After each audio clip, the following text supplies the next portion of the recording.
bozui Papa Wemba. Na mwana gouverneur ya province na biso, Monsieur Bertol Olongo. Mutaka akende ko jouer bébé à Papa Wemba. Na Abidjan, asali ba discours ayi ko joyer. Na Kinshasa, na mwana ki pe lisusu ndenge ba mikozi na biso ya mboka. Balubaki bakosali la Papa Wemba monument. Mama Amazon, Papa Wemba na kanisi akutami na 1948 na Lubefu. Village ya tata na ina mama na eza dongo. Okendeki wana na ba mikozi ya biso ya mboka bakomi na village ya Papa Wemba. Vous promettre village wana ke bokosala eloko moko. To ba promettre yo ke bakosala eloko moko.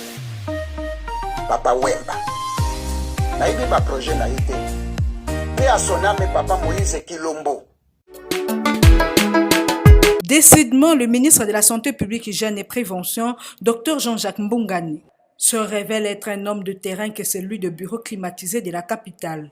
Pour vous en convaincre, il vient une fois de plus d'effectuer une descente dans le Congo profond en se rendant dans la ville de Mbandaka à la tête d'une délégation de son ministère pour procéder au lancement officiel du projet de réponse multisectorielle post-Ebola dans la province de l'Équateur. Une cérémonie qui a eu lieu dans la salle de conférence du gouvernorat, présence du gouverneur Bobo Boloko, le samedi 16 avril 2022. Dans son mot de bienvenue, le chef de l'exécutif provincial a notamment salué l'avènement de ce projet qui tombe à point nommé visant à renforcer le système de surveillance de la maladie à tous les niveaux de la pyramide sanitaire et la prévoyance et contrôle des infections dans des milieux hospitaliers. Ensuite, les délégations de l'UNICEF, de l'OMS et de la Banque mondiale ont tour à tour pris la parole pour présenter les grandes lignes de ce projet. Et de toutes leurs interventions, il a été noté que le projet de réponse multisectorielle post-Ebola dans la province de l'Équateur est issu de 2 protocoles d'accord signés entre l'unité de gestion du PDSS et l'OMS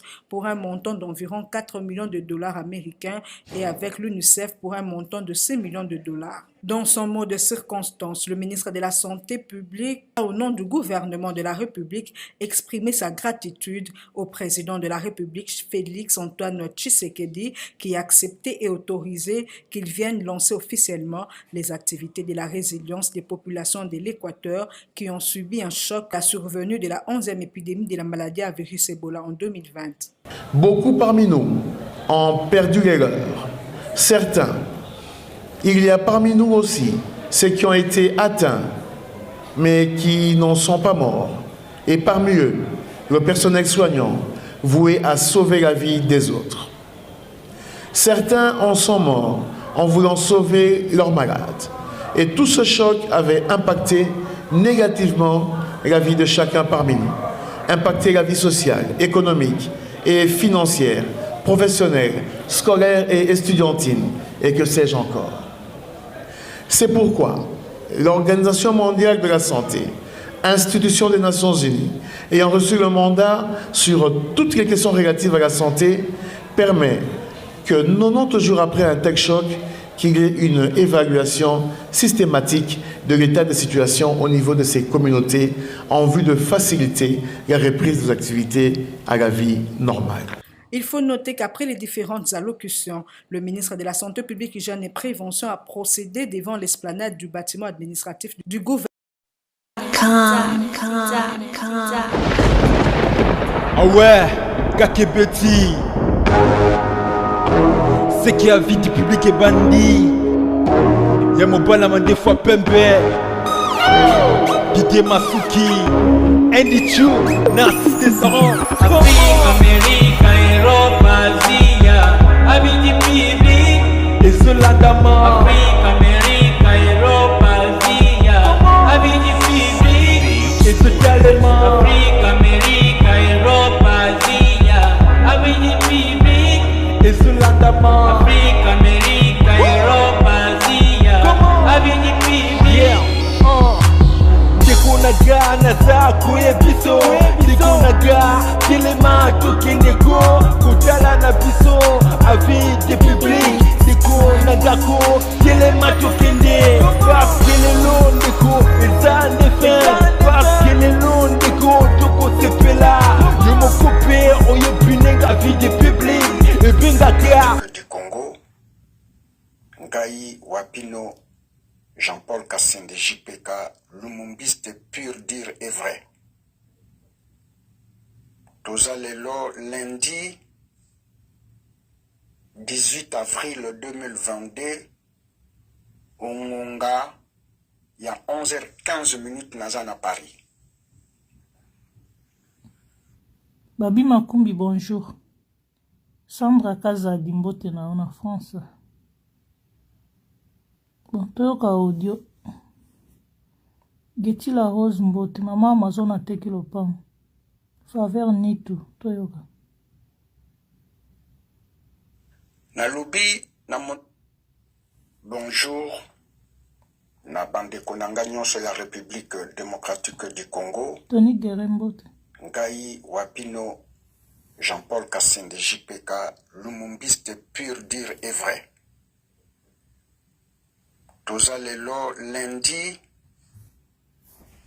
18 avril 2022, au Ngonga, il y a 11h15 Nazana Paris.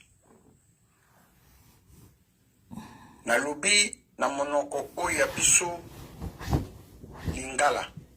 Pour naebi que Lingala est un monoko na République démocratique du Congo majorité ya bato balo bakayango. Na bamboka mususu ya pembeni. Na telemi pour les loyo naza ko s'adresser na mama Luzolo. Daliska Bardungote. Veve Shungu Wembadio pene ki komba ou toyebi na kombo ya Amazon. Mama oyebi ngai malamu. Kombo na ngai Jean-Paul Kassende oyebi nga malamu. Oyebi nga parce que na vie ya Papa Wemba toyebi lokola artiste musicien international. Mais Papa Wemba azwaka likama moko monene ya kokota boloko na 2003 na Fleury Mérongis po balobaki na ye amemaka bangolo na français baloba yango trafic humain. Mama Amazone na kosengaka yo eloko moko.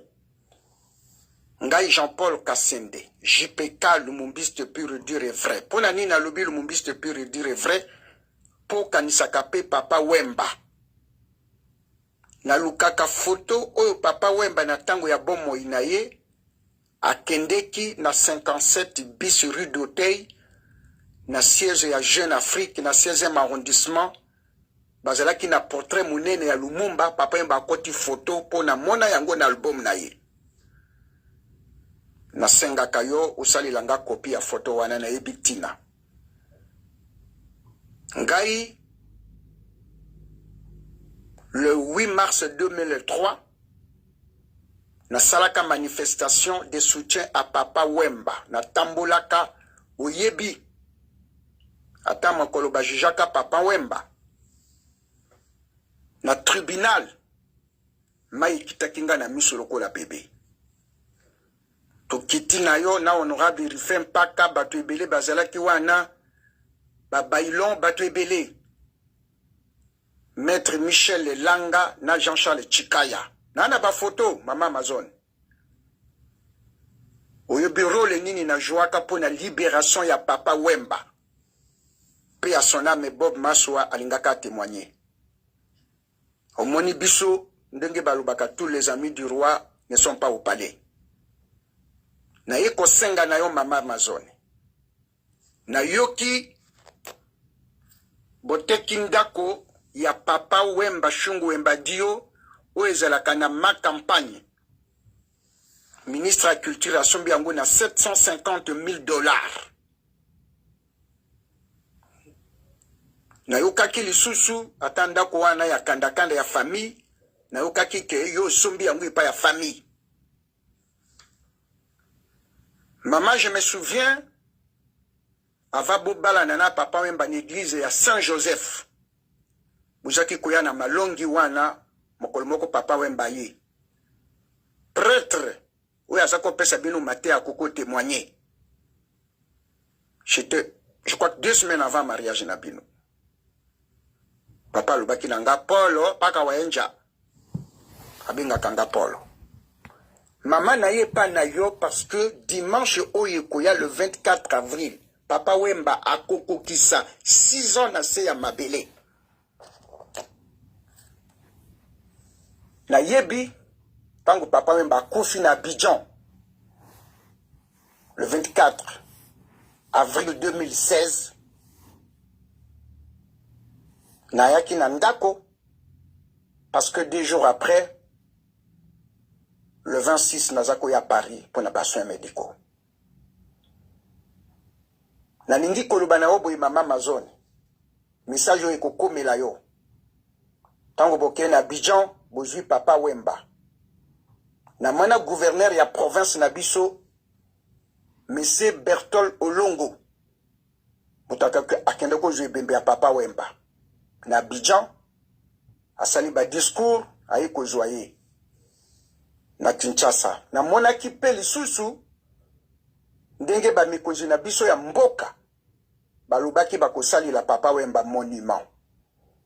Mama Amazon, Papa Wemba na kanisi abutami na 1948 na Lubefu, village ya tata na ye na mama na ye eza dongo. Okendeki wana na ba mikonzi ya biso ya mboka bakomi na village ya Papa Wemba.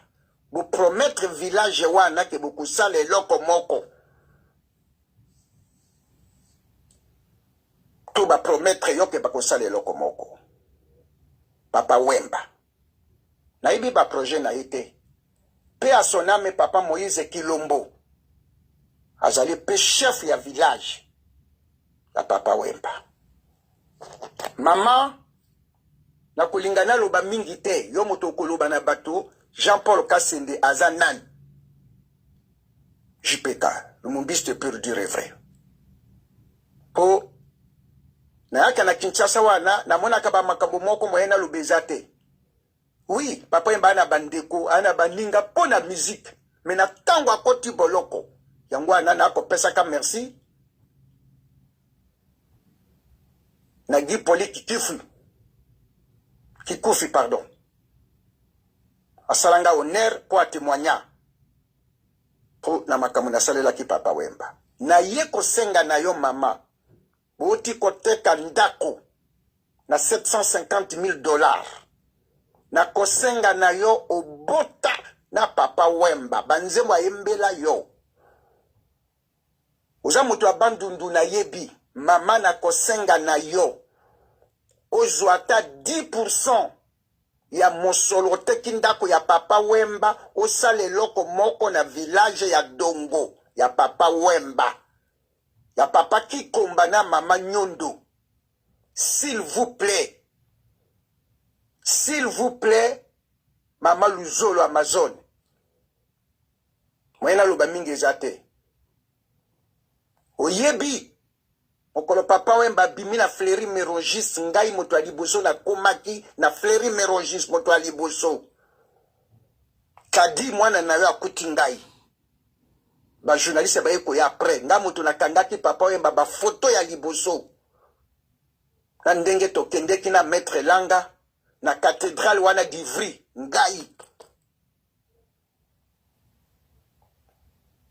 Kassende Jean-Paul JPK na ndenge to simbinzela tito keina ndako na olne subwa wana na cuisine ozo kata matungolo olambela biso eponga la jesse to kuti vekambala na Zakari Babaswa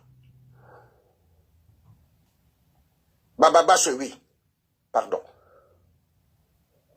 ba photo nyonso nazana yango ngalo baka mingi te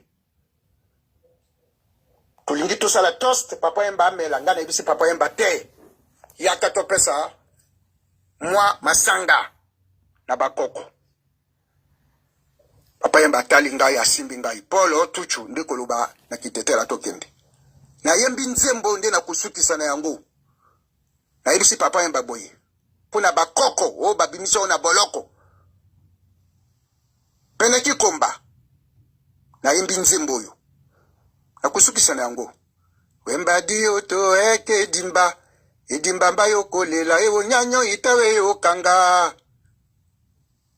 Wemba di oto heka kenda. Akenda mba yo kewula ewo nyanyo itawe yo kanga. Tochi masanga na se ya mabele ndenge bakoko na biso bazalaka. Ikolo ba papa Wemba. Kobosa na ba yimbi te, ba musicien te, bato ba beta ka muziki. Bokolo kokufa. Bango nde bakolela yo. Papa Wemba. Kobosa na kabana mikete. Po bana mikete ngoliwe yaka ya ba enemi. Bango nde bakoki kokebisa yo.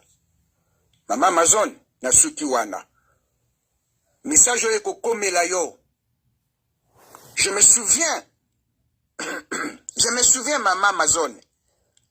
Au cela qui vidéo moko banjoy. Ebele na villa wana ya Papa Wemba ya sio apesa ki kombo ya soprano. Papa Wemba bengi sanga wana na Misha Mulongo. To sololaka. Mwela kwene na ba detail ezate. Na sengi na yo maman. Oti koteka ndako wana ya Papa Wemba. Kanisa village ya Papa Wemba. Sala geste moko. Soki leta bakosa kiyo. Soki pe batetela bakosa kiyo. Mama Luzolo. Nga benga kao mama Pena. Nga ijipeka. Kasende Jean Paul. Na benga kao mama Pena. Mama Pena. Sale loko.